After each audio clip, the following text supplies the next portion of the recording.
James Milner today, Stevie, saying Liverpool's history and pedigree of European comebacks gives them a chance. Hope. Is that I think hope's the word. Hope, rather gives than them hope. chance. Yeah. Yes.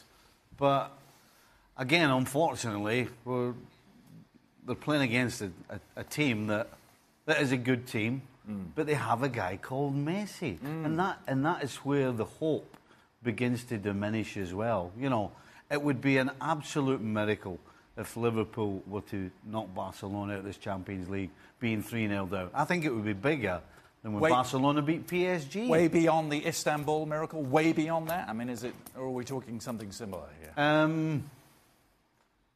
No, that was a final. That's different. That's different. Because it's the final, it's different. But well, Roma did do it last year. Yeah, absolutely. So it's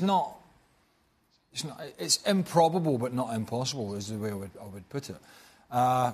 Look, I said after the game, the way Liverpool will try and sell this to their within the team, within the dressing room, the way the players and the coaches and Klopp will try and sell it is we can have one of the most famous nights under the lights at Anfield, and there have been many.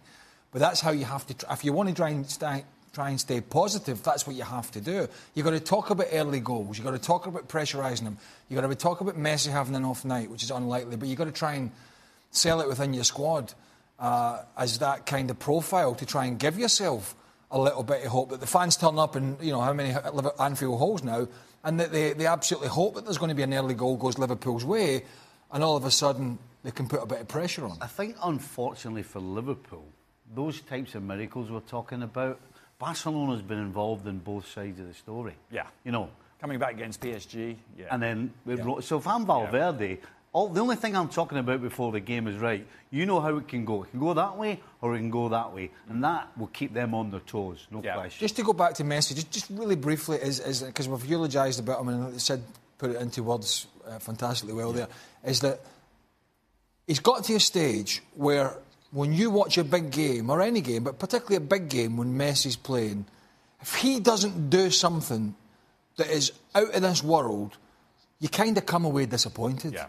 Not Stevie, because it was Liverpool. But just in general, if he doesn't... You're just so used to him doing things that no other player literally can do, that when he doesn't do it, you come away and think, well, that was a bit average tonight. Do you know the amazing thing is, you can count on one hand the amount of times you actually think that way.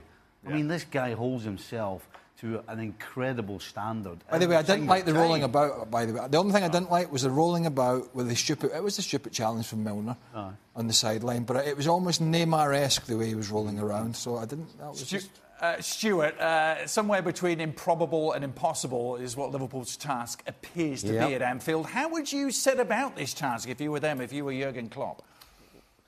Well, there was aspects of the game that I think would encourage Liverpool. They played quite well in the game, but their pressing worked quite well, and it's Barcelona's to lose. If Barcelona try and play out from the back and don't do it particularly well in the early stages of the game, Liverpool win it back, score a goal, that will get the crowd going.